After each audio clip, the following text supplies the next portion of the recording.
Hello guys, you are welcome in my channel study deeply. तो हम पढ़ेंगे class 10 की ज्योग्राफी का चैप्टर नंबर 7, राष्ट्रीय अर्थव्यवस्था की जीवन रेखाएं। तो चलिए शुरू करते हैं।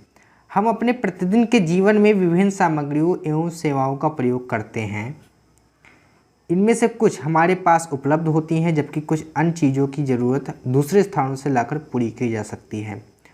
तो हम बहुत सारी चीज़ें रोज़ उपयोग करते हैं, तो कुछ हमारे पास पहले से होती हैं। अब घर में मान लो सब्जी है तो हम उपयोग करेंगे, अगर नहीं है तो बाज़ार जाएंगे और वहाँ से खरीद कर लेकर आएंगे। तो वस्तुओं तथा सेवाओं मांग स्थल से आपूर्ति स्थल पर अपने आप नहीं पहुँचती। वस्तुओं तथा सेवाओं की आपूर्ति स्थानों से मांग स्थानों तक ले जाने हेतु परिवहन की आवश्यकता होती है। तो जैसे हम बताएं कि हमें सब्जी लेना था, घर में नहीं है, हमें आवश्यकता हुई, तो हम जाएंगे, साइकिल से जाएंगे, बाइक्स के से जाएंगे, या फिर कार से जाएंगे, या फिर ऑटो से, रिक्शा से जाएंगे। तो किसी परिवहन की आवश्यकता होती है। तो कुछ व्यक्ति इसको उपलब्ध कराने में संलग्न होते हैं। कुछ लोग होते हैं को जो भाई ऑटो रिक्शा वाले होते हैं, ये सब इस कार्य को करते हैं, उपलब्ध संलग्न लगे होते हैं। जो व्यक्ति उत्पादों को परिवहन द्वारा उपभोक्ता तक पहुंचाते हैं, उन्हें व्यापारी कहा जाता है।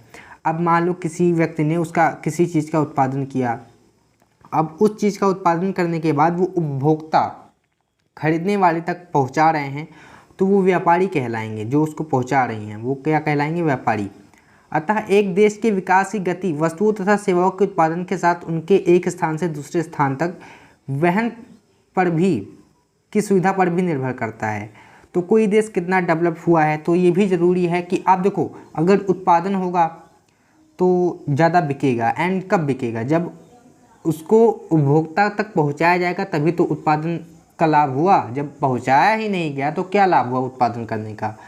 तो इसके लिए भाई परिवहन की सुविधा, अब भाई सुविधा कैसी है, कैसी सुविधा दी गई है, रोड सड़क सही है, ये भी इस पर भी डिपेंड करता है, परिवहन पर भी डिपेंड करता है कि उस देश का विकास कैसा हुआ है। इसलिए सक्षम परिवहन के साधन तीव्र विकास हेतु पूर्व अपेक्षित हैं। वस्तुओं तथा सेवाओं का लाना ले जाना पृथ्वी के 3 महत्वपूर्ण क्षेत्रों से किया जाता है: स्थल, जल तथा वायु। इन्हीं 3 जगह से आप किसी भी वस्तु को ला या लेकर जा सकते हो। इन्हीं के आधार पर परिवहन के स्थल, अब इन्हीं के आधार पर भाई परिवहन के स्थल भी बांट दिए गए हैं। स्थल परिवहन, जल परिवहन, वायु परिवहन, ऐसे वर्गीकृत किया गया है। आप यहाँ पर देख सकते हैं परिवहन के साधन। एंड ये यहाँ पर परिवहन के साधन को 3 रूपों में बांटा गया है: स्थल, जल और वायु। तो जल में भी 3 प्रकार के हैं। अब जल में स्थल में भी 3 प्रकार के हैं। तो स्थल पे कहाँ कहा जा सकता है? एक सड़क पे जा सकता है, या तो रेल में जा सकता है, सड़क से जाते हैं, रेल से जाते हैं। और पाइपलाइन में भाई पानी वानी देखते हो, अब तो मेटल्स को भी पिघला करके पाइपलाइन से भेजते हैं। और यहाँ पर जल में भी 2 प्रकार के हैं: आंतरिक परिवहन और समुद्री परिवहन। आंतरिक यानी जो समुद्र के अंदर होती है, पनडुब्बी हो गई, ऐसे सब एग्जाम्पल्स हैं। वायु परिवहन घरेलू विमान सेवा, अंतर्राष्ट्रीय। अब ये अंतर्राष्ट्रीय है और ये घरेलू है। एंड इसमें भी 2 प्रकार के हैं: सार्वजनिक जो सबका है, और घरेलू है तो भाई सबका है किसी देश का। एंड निजी जो भाई पर्सनल है, जैसे मुकेश अंबानी का पर्सनल होगा, वो बहुत अमीर है। तो बहुत समय तक व्यापार तथा परिवहन सुविधा एक सीमित क्षेत्र तक ही किया जाता था। विज्ञान तथा प्रौद्योगिकी के विकास के साथ व्यापार तथा परिवहन के प्रभाव क्षेत्र में विस्तृत वृद्धि हुई। तो भाई जैसे टेक्नोलॉजी आती गई, वैसे वैसे बहुत सारा बदलाव आया, परिवहन में भी वृद्धि हुई। सक्षम व तीव्र गति वाले परिवहन आज संसार में बड़े गांव में प्रचलित हो गया है। आज बहुत ही तीव्र गति वाले साधन आ गए हैं परिवहन के साधन, जैसे कि हेलीकॉप्टर हो गया, हवाई जहाज़ हो गया, और फिर रेलगाड़ी हो गई। तो इससे हम बहुत जल्दी एक स्थान से दूसरे स्थान पर पहुंच जाते हैं, और इसीलिए कहा गया है कि संसार एक गांव में परिवर्तित हो गया है। परिवहन एक विकास संचार साधनों के विकास की सहायता से संभव हुआ है। अब संचार के साधनों के विकास से परिवहन का भी विकास संभव हुआ है। आज हम व्हाट्सएप, फेसबुक देख सकते हैं, उससे भी कितना जल्दी मैसेज चले जाते हैं। तो यही सब दिया है। इसलिए परिवहन, संचार व व्यापार एक दूसरे से पूरक हैं। तो परिवहन, संचार व व्यापार एक दूसरे के पूरक हैं, ये सब एक दूसरे पर डिपेंड हैं। भाई परिवहन कब होगा? जब संचार होगा। एंड संचार कब? जब व्यापार होगा। व्यापार परिवहन पे तो डिपेंड है डायरेक्टली, ये तो हम जानते ही हैं। अगर व्यापार करना है तो परिवहन एक स्थान से दूसरे स्थान पर लेकर जाना जरूरी है, एंड संचार भी इसी पर डिपेंड है। आज भारत अपने विशाल आकार, विविधताओं, भाषाई और सामाजिक व सांस्कृतिक बहुलताओं के बावजूद संसार के सभी क्षेत्रों में सुचारू रूप से जुड़ा हुआ है। अब भारत में बहुत सारी संस्कृति के लोग रहते हैं, सामाजिक लोग रहते हैं, भाषाई लोग रहते हैं, इसीलिए भाई ये सब एक दूसरे से जुड़े हुए हैं। तब भी मतलब संसार से जुड़ा हुआ है, तब भी भारत जुड़ा हुआ है। रेल, वायु, जल परिवहन, समाचार पत्र, रेडियो, दूरदर्शन, सिनेमा, इंटरनेट आदि इसके सामाजिक आर्थिक विकास के अनेक प्रकार से सहायक रहे हैं। तो भारत को विश्व से जोड़े रखने के लिए आज हम देखते हैं कि हम लोग खुद विश्व से जुड़े हुए हैं। दुनिया में क्या क्या हो रहा है हमें पता चल रहा है। कैसे? इंटरनेट की मदद से। इंटरनेट पे, मोबाइल पे हम न्यूज़ देखते रहते हैं कि क्या हो रहा है दुनिया में। तो भाई भारत के लोग दुनिया से जुड़े हुए हैं, बस यही बताया है इसमें। स्थानिक और से अंतर्राष्ट्रीय स्तरीय व्यापार ने अर्थव्यवस्था को जीवन शक्ति दी है, इसने हमारे जीवन को समृद्ध किया है। अब अंतर्राष्ट्रीय व्यापार ने, जो अंतर्राष्ट्रीय व्यापार होता है भाई, एक देश से दूसरे देश में व्यापार होता है, तो उसने अर्थव्यवस्था को बढ़ाई है। विदेशी मुद्रा की हमें प्राप्ति होती है, हमारी अर्थव्यवस्था में वृद्धि होती है और समृद्ध किया है। आरामदायक जीवन के लिए सुविधाओं के साधनों की बढ़ोतरी की है। अब भाई सुविधा के साधन, आरामदायक जीवन के लिए भाई ये फ़ोन है हमारा, यही हमें कितना ज़्यादा आरामदायक बना रहा है। आराम से यूज़ करो, कुछ भी करो। इस अध्याय में आप पढ़ेंगे कि किस प्रकार आधुनिक संचार तथा परिवहन के साधन हमारे देश और इसकी आधुनिक अर्थव्यवस्था को संचालित करते हैं। अतः यह स्पष्ट है कि सघन व सक्षम परिवहन का जाल तथा संचार के साधन आज विश्व राष्ट्र स्थानीय व्यापार हेतु पूर्वापेक्षित हैं। तो चैप्टर रियली तो यहाँ से शुरू हो रहा है, चैप्टर मेन यहाँ से शुरू होगा। तो परिवहन, अब परिवहन में हम पढ़े थे 3 प्रकार, स्थल, जल, वायु। तो पहले तो हम स्थल का पढ़ेंगे। तो भारत विश्व के सर्वाधिक सड़क जालों वाले देशों में से एक है। यह मतलब बहुत सारी सड़कें हैं, बहुत सारी सड़कों के ऐसे ऐसे जाल हैं, बिछे हुए हैं। यह सड़क लगभग 54.7 लाख किलोमीटर है। भारत में सड़क परिवहन रेल परिवहन से पहले प्रारंभ हुआ था। भाई पहले कौन सा है? पहले अगर हमें रेलवे स्टेशन जाना है तो हम किसी रास्ते से तो जाएंगे, सड़क से होते हुए जाएंगे। तो सड़क, इससे प्रूव हो गया कि भाई सड़क का पहले इसी का प्रारंभ हुआ होगा। सड़क का निर्माण तथा व्यवस्था से सड़क परिवहन रेल परिवहन की अपेक्षा अधिक सुविधाजनक है। अब भाई निर्माण में और व्यवस्था में, अब इसके निर्माण करने में सड़क ज़्यादा इजी है। अब रेल के लिए हमें लोहा लाना होगा, लकड़ी लाना होगा, फिर बहुत सारे रेलवे स्टेशन बनाने पड़ेंगे। तो इससे बढ़िया कि सड़क है वो इजीली बन जाती है। रेल परिवहन की अपेक्षा सड़क परिवहन की बढ़ती महत्ता निम्न कारणों से है। अब रेल परिवहन से ज़्यादा सड़क परिवहन क्यों मतलब ज़्यादा अच्छा है? इसके कुछ कारण हैं कि रेलवे लाइन की अपेक्षा सड़कों का निर्माण लागत बहुत कम है। तो ये हम देख ही चुके हैं कैसे कम है। अपेक्षाकृत ऊबड़ खाबड़ और विच्छिन्न भूभागों पर सड़कें बनाई जा सकती हैं। अब मान लो जहाँ ऊबड़ खाबड़ इलाके हैं ऐसे ऐसे, वहाँ पर सड़कें आप ऐसे ऐसे ऐसे करके बना सकते हो, लेकिन अगर रेलवे लाइन थोड़ी बना पाओगे ऐसे ऐसे, क्योंकि ट्रेन लंबी होती है, वो ऐसे ऐसे चलेगी तो सब उल्ट पुल्ट जाएगा। तो अधिक ढाल, प्रवणता व पहाड़ी क्षेत्रों में भी सड़कें निर्मित की जा सकती हैं। जहाँ ज़्यादा ढाल हो, ऐसे प्रवणता, पहाड़ी क्षेत्रों में भी सड़कें आप बना सकते हो, और पहाड़ी क्षेत्रों में लगभग सड़कें ही काम आती हैं। अपेक्षाकृत कम व्यक्तियों, कम दूरी व कम वस्तुओं के परिवहन के सड़क मितव्ययी है। अगर आपको कम दूरी तय करनी है तो आप जाओगे, अगर आपको 1 ही किलोमीटर तय करना है तो आप इसके लिए थोड़ी जाओगे कि वहाँ पर रेलवे स्टेशन जाओगे फिर वहाँ रेल पकड़ोगे ना, इसके लिए आप सड़क का यूज़ करते हो। तो घर घर सेवाएं उपलब्ध कराता है। आपके घर के सामने से रेलवे स्टेशन, मतलब रेलवे सड़क थोड़ी जाएगी, आपके घर के सामने से जाती है सड़क जाती है, रेलवे लाइन नहीं जाती। तो इसीलिए घर घर सेवाएं उपलब्ध कराता है। चढ़ने उतारने की लागत भी अपेक्षाकृत कम है। आराम से सामान को उतारो चढ़ाओ अपनी मर्जी से। सड़क परिवहन अन्य परिवहन साधनों के उपयोग में एक कड़ी के रूप में कार्य करता है। तो भाई सड़क परिवहन अन्य परिवहन को जोड़ता है। आप रेलवे स्टेशन से उतरे, आप गए एयरपोर्ट पे गए, तो सड़क से ही तो होके जाओगे। तो इसलिए अन्य परिवहन के साधनों को जोड़ने के लिए भी यूज आता है। जैसे सड़कें, रेलवे स्टेशन, वायु व समुद्री पतनों। अब आप कहीं भी जाओगे तो भाई सड़क से तो ज़रूर जाओगे, को जोड़ती हैं। भारत में सड़कों की क्षमता के आधार पर इन्हें निम्न 6 वर्गों में वर्गीकृत किया गया है। 6 प्रकार की सड़कें भारत में पाई जाती हैं। राष्ट्रीय राजमार्गों के मानचित्र को देखें, या मानचित्र आपको देखना पड़ेगा। तो गाइज इस चीज़ का आपको ध्यान रखना है कि ये है स्वर्णिम चतुर्भुज। ऐसे एक स्क्वायर बन रहा है, आप देख सकते हो, ऐसे एक स्क्वायर बन रहा है, मतलब स्क्वायर नहीं चतुर्भुज बन रहा है, क्वाड्रिलेटरल बन रहा है, चतुर्भुज।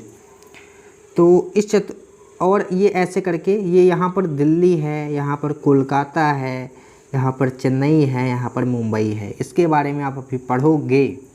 एंड इसके बाद यहाँ पर उत्तर दक्षिण गलियारा, ये उत्तर और दक्षिण गलियारा आप देख सकते हो। यहाँ पर एक उत्तर दक्षिण गलियारा ऐसे गया है, एंड एक गया है पूर्व पश्चिम, ये पूर्व पश्चिम गलियारा ऐसे करके ये गया है।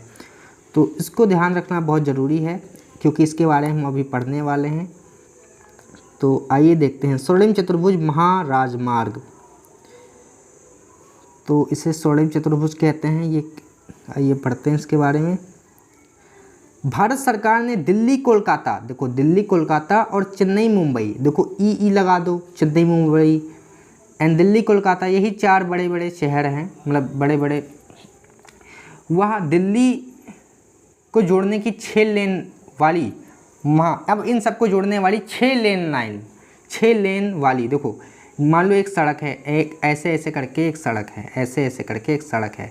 तो इस सड़क में 6 लेन हैं, ऐसे करके 6 लेन हैं, 1 2 3 4 5 6 लेन वाली सड़क का निर्माण कराया है। और महाराजमार्गों की सड़क परियोजना प्रारंभ की है, जो कि हम अभी मैप में देखे हैं। इस परियोजना के तहत 2 गलियारे प्रस्तावित हैं, जो ऐसे गए थे भारत के उत्तर पश्चिम पूर्व।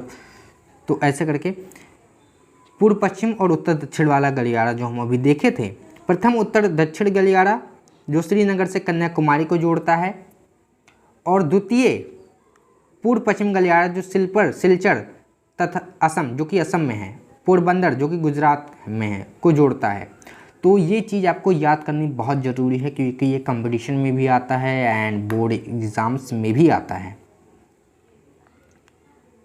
महाराजमार्ग का प्रमुख, रुक जाओ ऊपर भी है, नहीं, महाराजमार्ग का प्रमुख उद्देश्य भारत के मेगा सिटी के मध्य दूरी परिवहन समय की न्यूनतम करना है। तो इसको शॉर्टकट बनाया गया है किसी न किसी तरह, ताकि जो ऐसे करके अगर बनाया जाता है ऐसे करके तो बहुत ज़्यादा टाइम लगता है, ऐसे करके। तो इसे सीधा चतुर्भुज के टाइप में इसलिए बनाया गया है ताकि कम से कम समय लगे आने जाने में। यह राजमार्ग परियोजना भारत के राष्ट्रीय राजमार्ग प्राधिकरण के क्षेत्र के अधिकार क्षेत्र में है। अब राष्ट्रीय राजमार्ग प्राधिकरण NHAI, इसको याद रखना बहुत ज़रूरी है, क्योंकि इसका रखरखाव यही करता है, राष्ट्रीय राजमार्ग प्राधिकरण।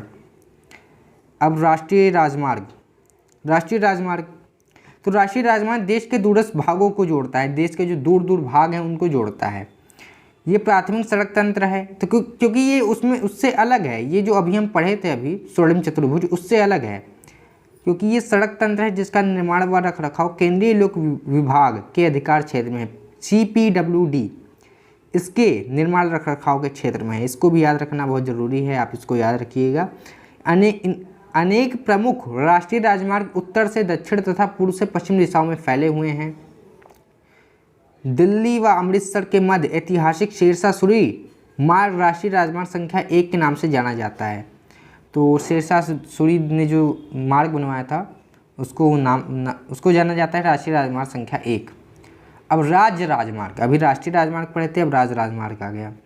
तो राज्यों की राजधानियों को जिला मुख्यालयों से जोड़ने वाली सड़कें राज्य राजमार्ग कहलाती हैं। राज्य तथा केंद्रशासित क्षेत्रों, तो राज्यों की राजधानियों और जिला मुख्यालय, जो जिले हैं या फिर जिले मुख्यालय हैं और राज्य की राजधानी से जोड़ने वाली सभी सड़कों को राज्य राजमार्ग कहते हैं। देखो, एक तो राजधानी से जुड़े और दूसरा जिला से जुड़ी जो सड़क, उसको राज्य राजमार्ग कहते हैं। एंड इनका रखरखाव कौन करता है?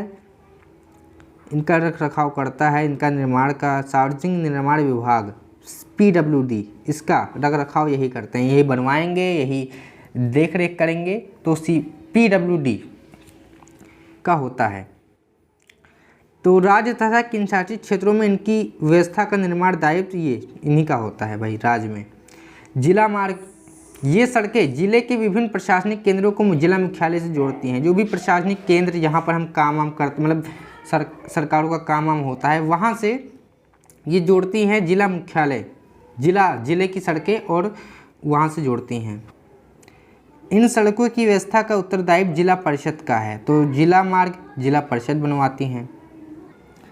अन्य सड़कें, इन वर्ग के अंतर्गत वे सड़कें आती हैं जो ग्रामीण क्षेत्रों तथा गांव के शहरों को जोड़ती हैं। भाई जो अन्य सड़कें हैं उसमें एक पहला तो एक आ रहा है जो कि ग्रामीण क्षेत्र, जो हाँ गाँव वाँव है, उसको शहर की सड़कों से जोड़ती हैं। ये इसको जाना जाता है प्रधानमंत्री ग्रामीण सड़क परियोजना के तहत इन सड़कों के विकास को विशेष प्रोत्साहन मिला है। इस परियोजना के कुछ विशेष प्रावधान हैं। इसमें देश के प्रत्येक गांव को प्रमुख शहर की पक्की सड़कें जिन पर वर्ष भर वाहन चल सके, यानी कि मतलब पक्की सड़कें जिन पर वर्ष भर वाहन चल सकता है, वो पक्की सड़कें कहते हैं, द्वारा जोड़ना है। तो प्रत्येक गांव को ना पक्की सड़कों द्वारा शहर वाली सड़कों से जोड़ना है। अब सीमांत सड़कें, तो सीमांत यानी कि बॉर्डर के पास जो सड़कें होती हैं वो उन सड़कों को कहते हैं। उपरोक्त सड़कों के अतिरिक्त भारत सरकार प्राधिकरण के अधीन सीमा सड़क संगठन है जो देश के सीमांत सड़कों, अब सीमा सड़क संगठन ये देखरेख करता है, सीमांत सड़कों में सड़कों का निर्माण व उनकी देखरेख करता है। वहाँ पर इसका निर्माण भी करवाएगा, देखरेख भी करेगा। यह संगठन 1960 में बनाया गया था, जिसका कार्य उत्तर तथा उत्तर पूर्वी क्षेत्रों में सामरिक महत्व की सड़कों का विकास करना था। तो 1960 में इस संगठन का निर्माण कराया गया है। अब ये जहाँ पर कठिन जगह पर सड़क यही बनाते हैं लगभग। इन सड़कों का विकास दुर्गम क्षेत्रों में आवश्यकता बढ़ी है। दुर्गम क्षेत्रों में ये जो विभाग है सीमा सड़क संगठन, वहाँ पर सड़कें बनाता है, जहाँ पर बनाया नहीं जा सकता वहाँ पर ये बनाता है। इन क्षेत्रों के आर्थिक विकास में भी सहायता हुई है। सड़क निर्माण प्रयुक्त पदार्थों के आधार पर भी सड़कों को कच्ची व पक्की वर्गीकृत किया गया है। तो भाई अब सड़क किससे बनी है? अगर मिट्टी से बनी है तो कच्ची सड़क, मतलब मिट्टी वाली है तो कच्ची सड़क, और कंक्रीट सीमेंट तारकोल से बनी है तो पक्की सड़क कहते हैं। और ये 12 पक्की सड़कें पर आप 12 बरसात में भी चलाओ, चाहे जब चलाओ, बाइक कुछ भी चला सकते हो अपने साधन को, परिवहन के साधन को। एंड कच्ची सड़कें तो भाई बारिश होने पर एकदम गीली हो जाती हैं, फिर वहाँ पर कोई भी मोटर गाड़ी चलाना मुश्किल हो जाता है। कच्ची सड़कें वर्ष में अनुपयोगी हो जाती हैं, वर्षा ऋतु में अनुपयोगी हो जाती हैं, तो हम बताए थे। और हाँ, अब आ रहा है रेल परिवहन। तो रेल परिवहन, भारत में रेल परिवहन वस्तुओं तथा यात्रियों के परिवहन का प्रमुख साधन है। अब यात्री लोग भी इसी से मुख्यतः अगर जाते हैं, कहीं कोई भी गया है, टूर पे गया या फिर कहीं भी स्थल पे गया, पवित्र स्थल पे गया, तो वहाँ पर भी रेल से जाते हैं लोग। रेल परिवहन अनेक कार्यों में सहायता है, जैसे व्यापार, भ्रमण, तीर्थ यात्राएँ, हाँ तीर्थ यात्राएँ, व लंबी दूरी तक सामान का परिवहन आदि। तो ये सब इनमें सहायता करती हैं। अगर आपको भ्रमण करना है तो आप बाइक लेकर थोड़ी जाओगे, या फिर अपनी मोटर गाड़ी, बहुत ज़्यादा पेट्रोल खाएगा, ऊपर से बहुत ज़्यादा दूरी तय करनी होगी, तो इसके लिए रेल काफ़ी अच्छा है। यह एक प्रमुख परिवहन का साधन के अतिरिक्त पिछले 150 वर्षों से अधिक प्रमुख साधन है, परिवहन का साधन। समय से भारतीय रेल महत्वपूर्ण समन्वयक के रूप में भी जानी जाती है। भारतीय रेलवे देश की अर्थव्यवस्था, उद्योगों व कृषि के तीव्र गति के विकास में उत्तरदायी है। तो भारतीय रेलवे से बहुत सारे काम होते हैं, इसलिए ये भाई उत्तरदायी है। भारत रेलवे, ओहो ये क्या हो गया? भारतीय रेल परिवहन देश के विभिन्न सर्वाधिक बड़ा सार्वजनिक क्षेत्र प्राधिकरण है। देश की पहली सड़क, हाँ पहली रेलगाड़ी, ये बहुत ज़रूरी है, कंपटीशन में बहुत आता है। 1853 में मुंबई और ठाणे के मध्य चलाई गई थी, लॉर्ड डलहौजी के शासनकाल में चलाई गई थी, ये भी याद रखिए।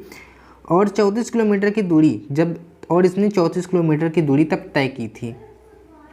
भारतीय रेल परिवहन 16 मंडलों में पुनः संकलित किया गया है, 16 मंडल हैं इसके। देश में रेल परिवहन के वितरण को प्रभावित करने वाले कारकों में भू आकृति, आर्थिक, प्रशासकीय कारक प्रमुख हैं।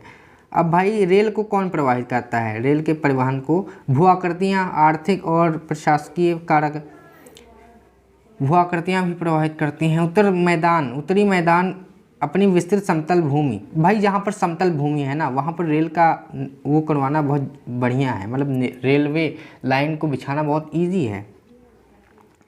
यहाँ पर आप इस डेटा को देख सकते हैं, तो हम डायरेक्ट पढ़ते हैं यहाँ पर। भूमि, हाँ समतल भूमि, सघन जनसंख्या घनत्व, अब जहाँ पर जनसंख्या ज़्यादा है वहाँ पर यात्री ज़्यादा, मतलब ज़्यादा यात्रा करने वाले लोग होंगे, एंड वहाँ पर भाई रेलवे लाइन होना है, फिर रेलवे स्टेशन होना, रेलवे का निर्माण कराना बहुत ज़रूरी है। संपन्न कृषि और प्रचुर साधनों के कारण रेलवे परिवहन के विकास में वृद्धि हुई है उत्तरी भाग में। यद्यपि असंख्य नदियाँ के विस्तृत जलमार्गों, पुलों के निर्माण में कुछ बाधाएं आई हैं, लेकिन भाई जहाँ पर समतल भूमि वहाँ पर नदियाँ तो होंगी ही, एंड इससे कुछ बाधाएं भी आई हैं। पुलों का निर्माण, जहाँ पर नदियाँ हैं वहाँ पर पुल बनाने पड़ते हैं लंबे लंबे। तो प्रायद्वीपीय भारत में रेल मार्ग ऊबड़ खाबड़ पहाड़ी क्षेत्रों, छोटी पहाड़ियों और सुरंगों आदि से होकर गुजरते हैं। हिमालय पर्वतीय क्षेत्र में दुर्लभ उच्चावच, विरल जनसंख्या तथा आर्थिक अवसरों की कमी के कारण रेलवे लाइन के निर्माण में प्रतिकूल परिस्थितियां उत्पन्न करता है। तो भाई हिमालय पर्वत है जहाँ पर, वहाँ पर इतना इजी नहीं है कि आप रेलवे लाइन बिछा सको, क्योंकि सड़क का निर्माण करना तो इजी है, लेकिन आप ऐसा रेलवे लाइन का निर्माण आप कर भी दो तो ट्रेन चल ही नहीं पाएगी। तो वहाँ पर उच्चावच, कहीं ऊंचा है कहीं नीचा है, ऐसे तो वहाँ पर नहीं, दुर्भर है। जनसंख्या, विरल जनसंख्या, आर्थिक अवसरों की कमी भी है, इतना फ़ायदा भी नहीं होने वाला। तो इसी प्रकार पश्चिमी राजस्थान, गुजरात और दलदली भाग, मध्य प्रदेश व वन क्षेत्र, छत्तीसगढ़, उड़ीसा व झारखंड में रेल लाइन निर्माण करना कठिन है। इसी प्रकार वहाँ भी यही हाल है। सह्याद्री तथा उससे सन्निध क्षेत्र को भी घाट या दर्रों द्वारा ही पार कर पाना संभव है। घाट से हम जाके पार कर सकते हैं, दर्रों से पार कर सकते हैं। कुछ वर्ष पहले भारत में महत्वपूर्ण आर्थिक क्षेत्र में पश्चिमी तट के साथ कोंकण रेलवे के विकास में यात्री व वस्तुओं के आवागमन को सुविधाजनक बनाया है। कोंकण रेलवे आया, उसके निर्माण हुआ, तो उससे भाई यात्री लोग आराम से वस्तु अपना ले जा सकते हैं, सुविधाजनक हो गया। अब वस्तु ले जा सकते हैं, अपना हर काम कर सकते हैं, सीधी बात है कि सुविधा आई है। यद्यपि यहाँ असंख्य समस्याएं भी हैं। भूस्खलन, भूमि का स्खलन, कट जाना इधर उधर, किसी भी भाग में रेलवे ट्रैक का धंसना, भाई इससे रेलवे ट्रैक भी धंस सकता है। तो यही सब समस्याएं हैं। आज राष्ट्रीय आर्थिक में परिवहन के अन्य सभी साधनों की अपेक्षा रेल परिवहन प्रमुख हो गया है। अब अन्य सभी साधनों से भाई रेल परिवहन ज़्यादा ईजी है और ज़्यादा बढ़िया भी है। यद्यपि रेल परिवहन समस्याओं से मुक्त नहीं है। बहुत से यात्री बिना टिकट यात्रा करते हैं, रेल संपत्ति की हानि करते हैं। तो बहुत से हम भी देखते हैं कि बहुत सारे लोग बिना टिकट के रेल में घुसेंगे एंड वहाँ पर संपत्ति की हानि, कहीं पे स्विच खराब करेंगे, कहीं पंखा खराब करेंगे, और चोरी जैसी पूर्णतः समस्या समाप्त नहीं हुई है। ये सब समस्या है वो समाप्त नहीं हो रही। जंजीर खींचकर यात्री कहीं भी अनावश्यक रूप से गाड़ी रोक देते हैं। अब जब ये जंजीर को रोकते हैं, जब गाड़ी रुकती है तो और भी रेलवे को सिग्नल देती है, वो भी रोकना पड़ता है उन लोगों को भी। तो इससे टाइमिंग भी गलत होती है, तो इससे कहीं ना कहीं दिक्कतें होती हैं, जिससे रेलवे को भारी हानि उठानी पड़ती है। ज़रा सोचिए कि आप अपनी रेलगाड़ी को निर्धारित समय पर चलने में कैसे मदद कर सकते हैं। एंड यहाँ पर भी है अभी बहुत पाइपलाइन। तो भारत में परिवहन मानचित्र पर पाइपलाइन एक नया परिवहन का साधन है। पाइपलाइन एक नया भी आविष्कार हुआ है, इसका समझ लो। पहले देखो, पाइप से पानी आते हैं एंड मेटल्स भी आ सकते हैं एंड फिर गैस वैस भी आ सकती है। तो कैसे मेटल्स अब पिघला करके जो धातु होते हैं उनको पिघला देते हैं, एकदम गर्म करेंगे, पिघल जाएगा और उसे पाइपलाइन से भेज देते हैं। क्योंकि इसे कैरी करना थोड़ा भारी होता है, इसलिए इसे पाइपलाइन से भेजना ज़्यादा ईजी होता है। इसलिए पाइपलाइन का उपयोग शहरों व उद्योगों में पहुंचाने हेतु होता है। शहरों उद्योग में पाइपलाइन बिछा देते हैं, वहां पर सबको दे देते हैं, सब लोग अपना यूज़ करते हैं। इसका प्रयोग कच्चा तेल, पेट्रोल उत्पाद तथा तेल से प्राप्त प्राकृतिक तथा गैस क्षेत्र में उपलब्ध गैस शोधनशालाओं, अब इन सबको गैस शोधनशालाओं में भेजा जाता है, उर्वरक कारखानों में गैस को भी भेजा जाता है, बड़े ताप विद्युत ग्रहों तक पहुंचाने में किया जाता है। अब विद्युत ग्रह में पहुंचाते हैं प्राकृतिक गैस, वहाँ पर वो जलता है, फिर विद्युत उत्पन्न करता है। ठोस पदार्थों को तरल अवस्था में परिवर्तित करके, अब बताए थे ठोस पदार्थ को भी गर्म करेंगे, स्लरी बनाएंगे, मतलब वही तरल अवस्था स्लरी पाइपलाइन द्वारा ले जाया जाता है। सुदूर आंतरिक भागों में स्थित शोधनशालाएं जैसे बरौनी, मथुरा, पानीपत, इसको मैप पे आप देख सकते हो। गैस आधारित उर्वरक कारखानों, जुए कारखाने जो गैस पर आधारित हैं, स्थापना पाइपलाइनों के जाल के कारण संभव हुई है। अब वहाँ पर जो ये सब कारखाने हैं उर्वरक वाले, वो कैसे उनके निर्माण करने की संभावना इसीलिए हुई क्योंकि वहाँ पर पाइपलाइन पहुँच पाई है। पाइपलाइन बिछाने की निर्माण लागत अधिक है, भाई बहुत ज़्यादा पैसे लगते हैं, लेकिन इसको चलाने की लागत न्यूनतम है, बहुत कम है, चलाओगे तो बहुत कम लगेगी। तो वाहनांतरण, देरी तथा हानि की संभावनाएं कम हो जाती है। ये नहीं कि रास्ते में ट्रैफिक है आपको ऐसे रोकना पड़ेगा, आप एक बार मोटर चलाओ बस वो पूरा एकदम पहुंचा देगा, पानी वानी जो भी होगा, मेटल्स हो गया, फिर प्राकृतिक गैस, पेट्रोल, सब कुछ। देश में पाइपलाइन परिवहन के 3 प्रमुख जाल है, 3 प्रमुख जाल हैं जो कि आप मैप पे देखोगे तो काफ़ी ईजी समझ में आ सकता है। ऊपरी असम के जल क्षेत्र में गुवाहाटी, बरौनी व इलाहाबाद के रास्ते कानपुर तक, एक तो ये है। एक शाखा बरौनी से राजबंद होकर हल्दिया तक है, दूसरी राजबंद से मौड़ी ग्राम तथा गुवाहाटी से सिलकुड़ तक है। तो इसी के साथ गुजरात के सलाया से वीरगांव, मथुरा, दिल्ली व सेना से सोनीपत के रास्ते पंजाब में जालंधर तक है। तो इन सब रास्तों से वो पाइपलाइन होती हुई जाती है जालंधर तक। इनकी अन्य शाखा बाडोदरा के निकट कोयला को चक्षु व अन्य स्थानों से जोड़ती है। तो मैप है शायद यहाँ पर, ये आप देख सकते हो, इतना ज़्यादा जाल फैला हुआ है इसका। ये यहाँ पर ऐसे ये सब गया है, आप देख सकते हो, एक एक बताएंगे तो काफ़ी टाइम चला जाएगा इसमें। हाँ, गैस पाइपलाइन गुजरात के में हजीरा को उत्तर प्रदेश में जगदीशपुर से जोड़ती है। यह मध्य प्रदेश के विजयपुर के रास्ते होकर जाती है। तो ये जो जाती है ये इसे जोड़ती है उत्तर प्रदेश के जगदीशपुर से, गुजरात वाली, तो ये मध्य प्रदेश के रास्ते से होती हुई जाती है। इसकी शाखाएं राजस्थान, कोटा और उत्तर प्रदेश के शाहजहांपुर, बबराला के अन्य स्थानों पर है। तो गाइज़ ये पार्ट 1 कंप्लीट हो चुका है और पार्ट 2 में हम बाकी पूरा चैप्टर कंप्लीट करा देंगे। तो थैंक्स फॉर वाचिंग। हमारे चैनल को लाइक, सब्सक्राइब एंड शेयर करना ना भूलें। मिलते हैं नए वीडियो में।